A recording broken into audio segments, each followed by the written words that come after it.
Olá, primeiro ano, tudo bem com vocês? Continuando mais uma aula de Sociologia, né? Página 17. Vamos conhecer agora quem eram os sociólogos brasileiros dessa década de 40, né? Então, o Augusto já leu esse parágrafo, falou para mim sobre Florestan Fernandes, Maria Isaura Pereira de Queiroz, enfim, entre outros.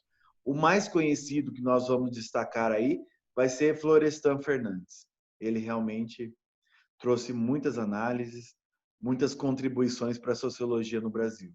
Um dos intelectuais aí que são bem destacado nas teorias, nas análises brasileiras e tudo mais. Fantástico. Pode continuar, Augusto. Além de instituições de ensino, São Paulo contou também com um mercado editorial emergente, responsável pela publicação dos primeiros períodos especializados. Isso. Neles, cientistas sociais passaram a se exercitar na arte dos ensaios. Em 1939, surgia a revista Sociologia, que teve a colaboração significativa dos intelectuais que haviam ajudado a fundar a Escola Livre de Sociologia e Política. Em 1941, era lançada a revista Clima, que contava com o trabalho de grandes críticos e articulistas. Entre eles, Lourival Gomes Machado, 1917 a 1967, e Rui Coelho. Na década de 1950, começaram a ser rodadas as revistas Anhembi, 1950, e Brasiliense, 1955, que tratava as questões culturais. Nossa, muito importante, pessoal. Essa revista de sociologia, vamos dizer que foi uma das primeiras revistas no Brasil que realmente tratou literalmente da sociologia. Então, ó, teve colaboração da Escola Livre de Sociologia e Política, né, que a gente já vem comentando dela faz tempo, que teve grande participação, né, dos norte-americanos. A teoria norte-americana de sociologia veio muito para essa escola livre, tá? Muito importante, então, esses primeiros periódicos que começaram a trabalhar cada vez mais com sociologia. Brasilianistas. Leia só mais essa parte, a próxima parte eu passo para próxima página eu passo para outra, Augusto. Professor, você pode voltar para eu tirar print? Ah, é claro, perdão. Obrigada. De nada. Podem falar mesmo, quando eu for muito rápido. É que em sociologia eu estou meio traumatizado, então estou Vamos lá. correndo. Vai. Os brasilianistas. Desde a chegada dos portugueses ao Brasil, a colônia conviveu com as cronisas. Cronisas? Como que se fala? A colônia aqui? Não, Ah, na frente. cronistas. Isso. Cronistas, que revelaram os leitores europeus aquilo que aqui encontravam. O primeiro foi Pero Vaz de Caminha, 1450 a 1500, que relatou a Dom Manuel, 1469 a 1521, as primeiras experiências da Terra. Depois dele, muitos outros vieram acompanhados de expedições exploratórias. Eram desenhistas, pintores e escritores encarregados de mostrar as condições naturais e sociais da colônia. Essas viagens diminuíram no século XIV 19. com a... 19? É que 19. tem um xizinho no final, não tem É. importância. Com a instalação da corte portuguesa no Brasil, desestimulando os curiosos, os interessados e cobiciosos. Muito bem. Então, o que acontece, pessoal? O brasilianistas que nós estamos falando é as primeiras formas de sociologia que apareceram no Brasil. Então, Pero Vaz de Caminha, obviamente, ele relatou para o rei de Portugal como que era o Brasil, sua sociedade e tudo mais. Por isso que nós podemos encarar como um texto sociológico, tá? Que daí também tinham desenhistas, pintores, escritores, todos também mostrando as condições naturais e sociais da colônia, tá? Todos eles contribuíram nessa ideia. Mas, como a gente já trabalhou, a corte portuguesa chega ao Brasil, aí essa ideia muda, né? Traz Biblioteca Nacional, traz Jardim Botânico, enfim, traz muito conhecimento para a colônia que contribui para diversas mudanças no conhecimento brasileiro. Bora lá. Deixa eu ver quem não leu ontem. Gabriele, que gosta bastante de ler, mesmo não vindo na minha aula ontem, fiquei muito bravo. Mas pode continuar para mim. A partir da década... A Gabi vai até o final da apostila. Agora a Gabi, ela lê tudo. Vai. Isso que ela nem respondeu ainda. Gabi? Tô aqui. Tá aí. Pode começar para mim. A partir da década de 1940, entretanto, o país volta a atrair novos cronistas viajantes, intelectuais estrangeiros que passaram a se interessar pela realidade brasileira, parecidos com aqueles que visitaram o país durante os períodos colonial e do Império. Foram chamados de brasilianistas. Parte deles se afastou da guerra na Europa e procurou no Brasil e em outros países da América estruturas sociais diferentes das existentes em seus países de origem. Para eles, tratavam-se das sociedades que, por sua diversidade, propunham novos modelos de vida econômica, política e cultural. Muito importante. Então, eles, né, esses intelectuais que eu grifei ali em cima, tá? Que os cronistas viajantes, eles procuraram no Brasil e em outras partes da América, né, estruturas sociais diferentes de seu país de origem. Nada melhor como a América para achar isso, né? Então, eles viram na diversidade, nos novos modelos de vida, econômico, político, cultural, uma nova forma de analisar a sociedade. Muito bom. Por isso, cronistas viajantes, importante, viu, pessoal? Pode continuar, Gabi.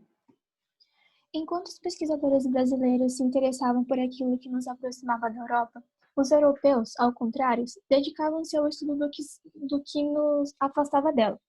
O resultado dessa oposição foi uma produção diversificada. Muito bem. Só um minutinho. É que eu explico por parágrafo. Então, o que acontece, gente? Enquanto os brasileiros estavam exportando a cultura europeia para o Brasil, os europeus estavam fazendo diferente, pegando a cultura brasileira para estudar e para mandar para a Europa. Olha que coisa louca, né? Para os europeus, o novo mundo, entre aspas, que é o Brasil, era uma forma do quê? Novas formas de vida, novas formas de interagir, novas formas de catalogar, não só a parte científica, que é a natureza e tudo mais, como taxaram a gente por muitos anos, mas também essa análise social, que é o indígena, principalmente, né? Tanto que se a gente pegar a literatura da década de até o século XX, né? Trabalham o índio romantizado, ou seja, aquele índio que vive no paraíso e tudo mais. Mas, ao mesmo tempo, matando o indígena, tirando sua terra, né? E tudo mais. Pode continuar, Gabi. Nesse período, começou a surgir uma preocupação mais abrangente, focada em toda a América Latina, constituída de nações que haviam passado pelos mesmos processos de dominação colonial e da exploração imperialista. Vários estudos buscavam descobrir semelhanças e diferenças entre diversos países latino-americanos, numa tentativa de construir uma espécie de identidade continental. Nossa, gente, isso aqui é muito importante. Pense comigo. Já ouviram falar da Inconfidência Mineira, já ouviram falar da Conjuração Baiana, a Farroupilha, todos esses movimentos que aconteceram no Brasil é porque não tinha uma ideia de nação. Ou seja, não se viam enquanto brasileiros, né? Tanto que esses movimentos, eles começaram a criar uma ideia de nação, né? Em Minas Gerais, no Rio Grande do Sul e tudo mais, em sua região, em seu estado. Não necessariamente Brasil, eles não se viam enquanto brasileiros, eles se viam enquanto região. Então, vamos dizer, os mineiros lutavam pela independência de Portugal. Os mineiros, como se Minas fosse um país. Então, essa busca que a Gabi acabou de ler, de identidade no continente, ela é muito pertinente se a gente pensar nos estudos que estão fazendo no Brasil, por exemplo, né? Faz muito sentido, porque essa busca de nacionalidade não foi fácil, tá? Foi construída praticamente no segundo reinado no Brasil. Então, não foi de um dia para o outro, foi de forma bem sofrida para a gente pensar o hoje Brasil, né? Pode continuar, Gabi. Os pesquisadores estrangeiros se interessaram pela questão racial, que tratava da particularidade da miscigenação ocorrida no Brasil entre brancos e negros. Outro tema que os atraiu foi a resistência à preservação da cultura indígena, apesar da agressão secular infligida pelos brancos.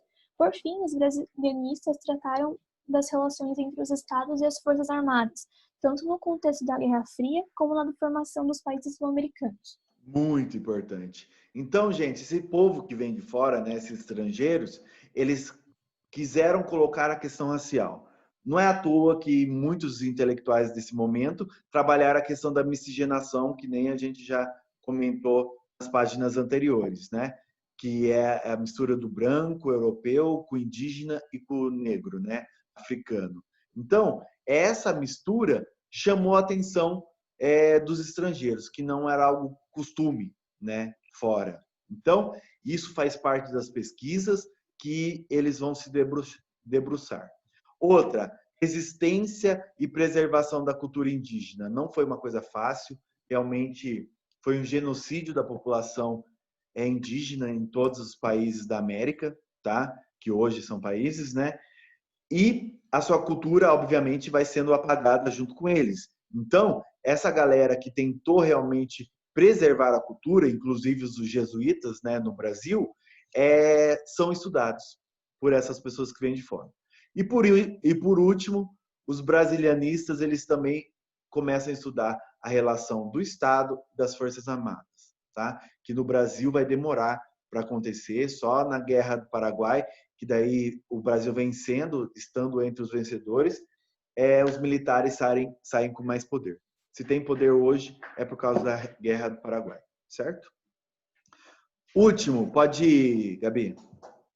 Houve uma intensa troca de influências entre os pensadores brasileiros e autores que dedicaram parte de seus estudos às análises sobre o país, alguns sendo considerados brasilianistas. Alguns nomes são referentes desse olhar estrangeiro sobre o Brasil ainda hoje, como o estadunidense Thomas Skidmore. Outro nome importante do período é do alemão Emílio Willems, que, em 1936, mudou-se para São Paulo e atuou na Escola Livre de Sociologia e Política. Tornou-se catedrático da Faculdade de Filosofia, Ciências e Letras da Universidade de São Paulo. Fundou, com Romano Barreto, a revista Sociologia. Olha como as informações vão se cruzando, né? Esse Thomas Skidmore, gente, trabalhar a escravidão no Brasil e na América, esse cara traz muita informação. Inclusive na faculdade, muitos textos sobre ele, inclusive sobre a escravidão. Então, muito importante. Emílio também, que ajudou na fundação da revista de Sociologia, que eu já falei para vocês, muito importante, uma das primeiras que vai tratar a questão social no Brasil. Então, fantástico. Essa faculdade de Filosofia, Ciências e Letras é a USP, tá, gente? Que faz parte da USP hoje. Essas duas a gente vem falando faz muito tempo, né? Situação do Brasil. Gente, esse vidinho aqui é muito massa, tá? Que trabalha a questão social que envolve a pobreza no Brasil, tá? Muito bom, assistam, é que realmente não temos tempo. Eu não consigo trabalhar esse vídeo, mas assistam, vejam o livro virtual de vocês aí e assistam. Continue para mim aqui embaixo. Vai, Gabi, vai que é tua. Sucesso total. As transformações pelas quais passava o mundo na segunda metade do século a crise da Europa sob os desafios da Segunda Guerra Mundial, a emergência dos Estados Unidos e da União Soviética como potências e os recorrentes conflitos da Guerra Fria foram temas tratados pelo pensamento sociológico do Brasil no período do pós-guerra. A industrialização transformava profundamente as relações entre as classes sociais e as regiões do país. Grandes contingentes populacionais abandonavam o campo em direção às cidades, enquanto o trabalho agrícola perdia importância em relação ao industrial. Assim, as regiões mais pobres do Brasil tornavam-se cada vez mais dependentes do Sudeste industrializado. Muito bem. Então, o que acontece? Gente, sociologia não é um negócio intocável, né? Como que a gente vai analisar a sociedade? Não é só pegar o fulano, conversar com o fulano do que ele viveu. A economia, a política, elas mudam a realidade da sociedade. E é isso que traz esse parágrafo para vocês. Na metade do século XX, começa a mudar muita coisa, principalmente da Segunda Guerra Mundial. O Brasil ele se encontra com mudanças industriais, por exemplo. A industrialização, apesar de ser uma coisa econômica, ela envolve a sociedade muito forte, porque começa a aparecer o quê? Uma classe social chamada operariado, né? E operariado, trabalhando em condições precárias de vida e de trabalho, em condições de vida e trabalho precário, eles começam a exigir mudanças. Eles começam a mostrar que não, né? Eu quero mudanças nisso. Por isso que a questão econômica e política, ela muda o social. Então, a industrialização tem tudo a ver com a sociologia. Eu sei que vocês estão vendo bastante aí a gente falar sobre burguesia, tanto que caiu na atividade, né? Ah, professor, burguesia, o que tem a ver essa classe econômica com a mudança social? Tudo. É a industrialização inserida aí, né? Então, o povo começa a abandonar o campo, vai para as cidades, o trabalho agrícola é substituído pelo trabalho industrial. Gente, substituído não. Não ganha tanto foco que nem a indústria, né? Então, isso muda a estrutura. Então, São Paulo, por exemplo, a capital, começa a receber pessoas do mundo inteiro não, do Brasil inteiro, principalmente do Nordeste. Então, não vai mudar a situação do nordestino?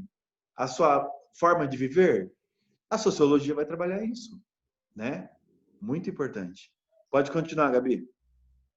Esse processo de mudanças acaba motivando vários conflitos, e o pensamento sociológico procurava dar conta dessas questões.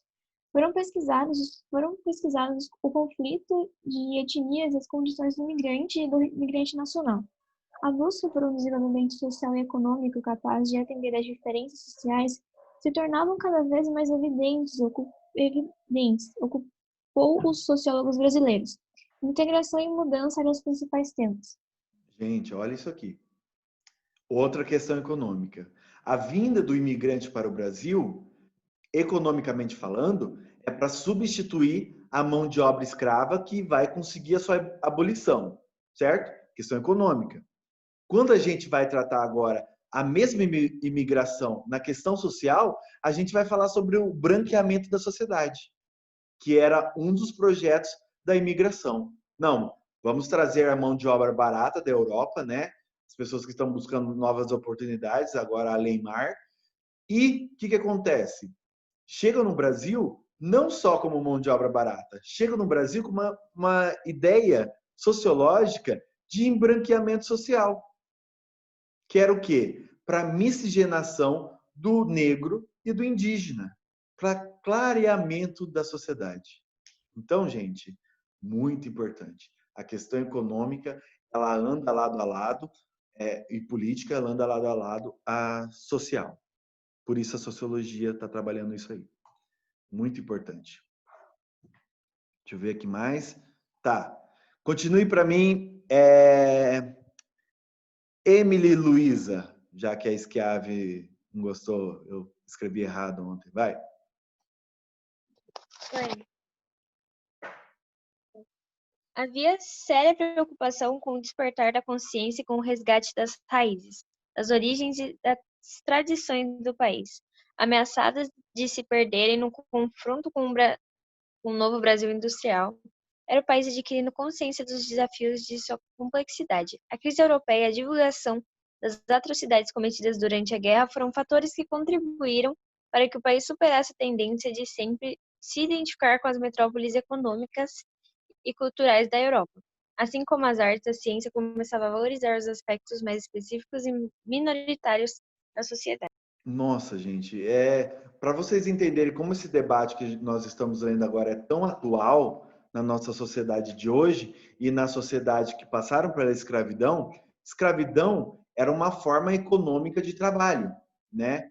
Só que, se a gente analisar a escravidão hoje, a gente explica, por exemplo, a morte de George Floyd nos Estados Unidos. Entende? Que é uma forma o quê? Os países que passaram por longos períodos de escravidão, eles desenvolveram, isso vai passando de geração em geração, a inferiorização do negro.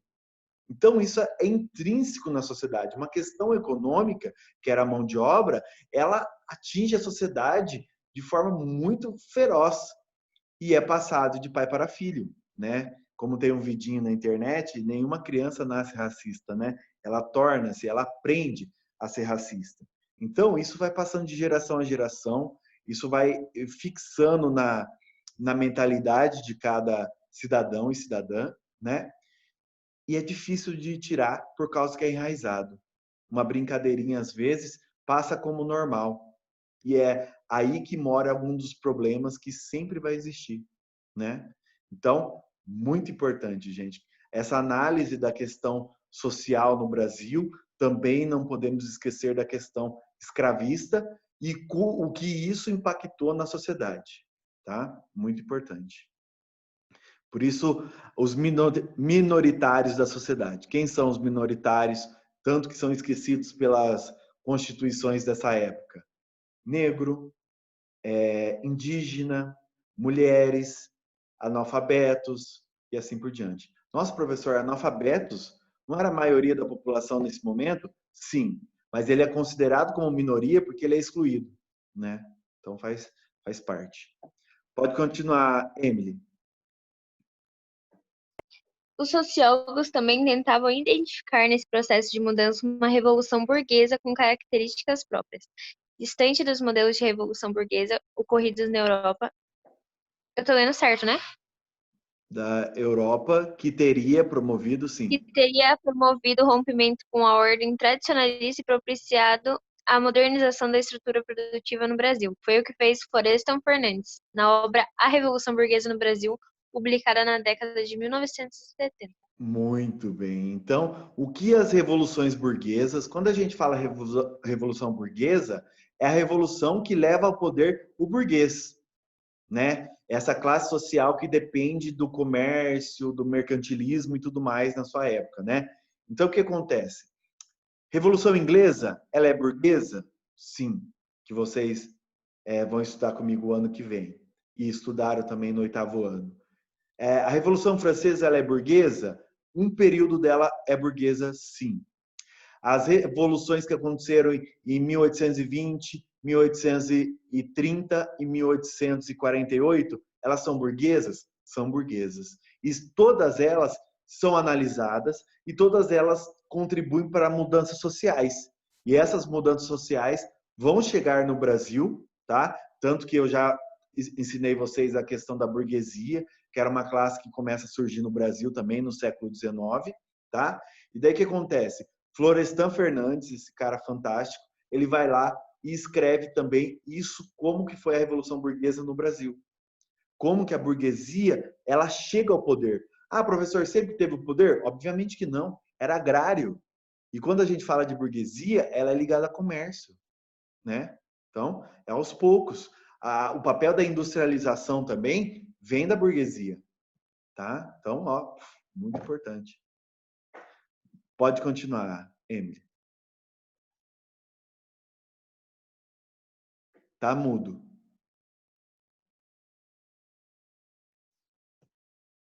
Emily? Nossa, tava falando sozinha. Tá. O desenvolvimento da sociologia no Brasil permitiu que temas como a desigualdade não fossem mais analisados como um estágio de desenvolvimento de uma sociedade atrasada para mais uma evoluída, mas como um problema de subdesenvolvimento produzido pela dominação econômica e cultural estrangeira e pela inércia da elite nacional. Muito bem.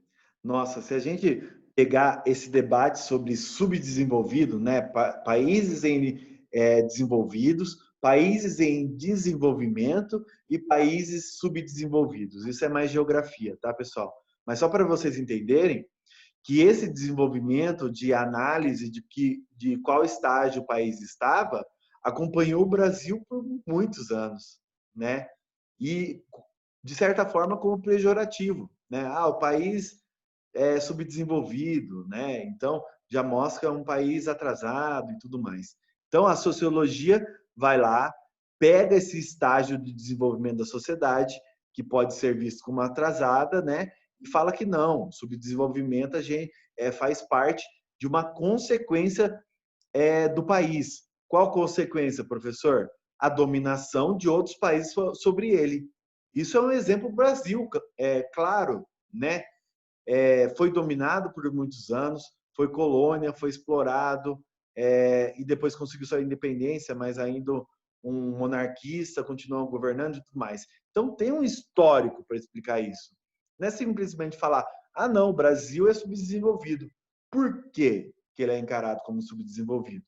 Tem o porquê, que é o quê? A dominação econômica e cultural pelo estrangeiro e a inércia da elite nacional. O que é a elite nacional? Ligado à produção agrária, que não quer mudanças, não quer perder seu privilégio. Ó, como faz sentido.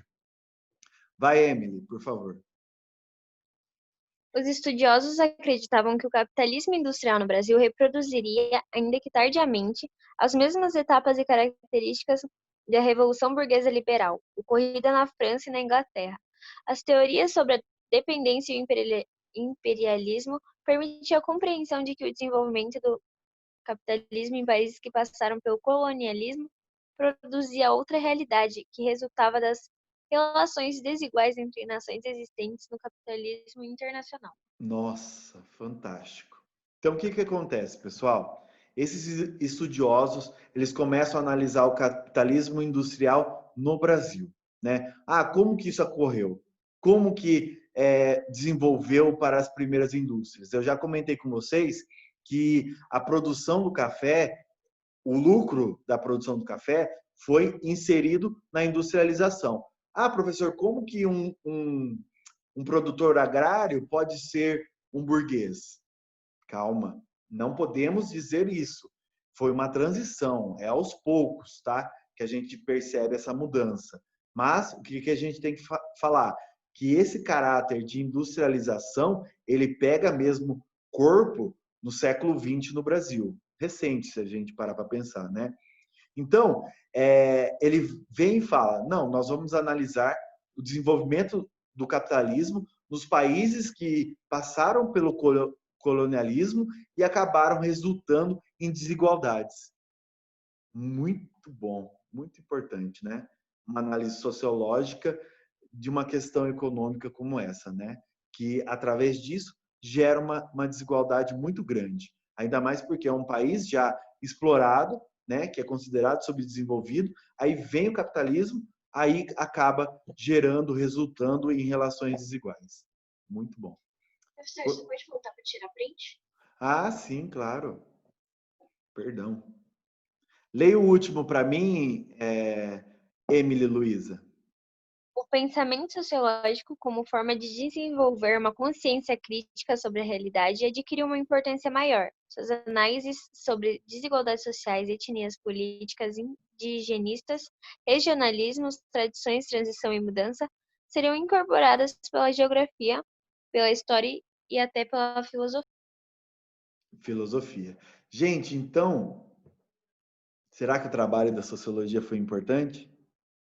Trouxe uma realidade, né? Trouxe uma discussão, principalmente para o Brasil, em relação às desigualdades sociais, às desigualdades étnicas, a questão das políticas indigenistas, ou seja, quais que foram os direitos, as conquistas dos índios no Brasil, regionalistas, que a gente fala a questão do baiano, né? Que ainda assim existe muito preconceito hoje contra o Nordeste. Outra, tradições, né? Transições, realmente trouxeram tudo isso e levaram para a geografia, história, filosofia. Então, sociologia é muito importante, pessoal. Ela, às vezes, quando a gente está passando sociologia, parece que a gente está passando história, mas a história ela é mais abrangente, ela não pega só o social, ela pega o histórico, pega o econômico e vai a fundo, né? A sociologia, ela pega o ser humano na sociedade e, ó, vamos trabalhar ele. Por isso que é tão importante. Porque tem só uma matéria que vai entender o ser humano, que vai entender as mudanças econômicas e o que faz isso com o ser humano. O fulano lá que produz na França, no momento da Revolução Francesa, né? O que isso impactou na vida dele, né? É isso o papel da sociologia. É isso que a sociologia vai fazer. Deixa eu ver. O próximo eu acho que já faz parte da apresentação. Sim. Gente, deixa eu só dar stop.